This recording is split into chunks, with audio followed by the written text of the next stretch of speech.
अगर आप अपनी ज़िंदगी में ये 3 चीज़ें महसूस करते हैं, एक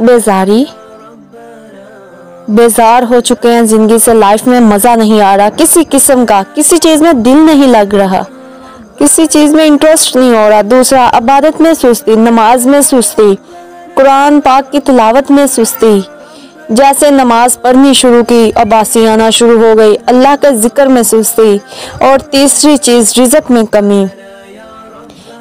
कमी। ये अगर 3 चीज़ें आपको महसूस हो रही हैं, आप महसूस कर रहे हैं, तो इनमें क्या मतलब है? इनका क्या मतलब है कि अगर आप ये चीज़ें महसूस कर रहे हैं जो हम अक्सर लोग कर रहे हैं, उन्होंने कहा, यानी अल्लाह ताला ने कहा तुम्हारी ज़ुबान से ऐसे अल्फाज निकल रहे हैं जो कि नहीं निकलने चाहिए थे, मतलब गलत अल्फाज, शिकवा शिकायत। और आजकल यूथ जो है ना, यही पूछती है कि इवन के हमारा सबका भी यही हाल है कि नमाज में यार दिल नहीं लग रहा, सुकून नहीं मिल रहा।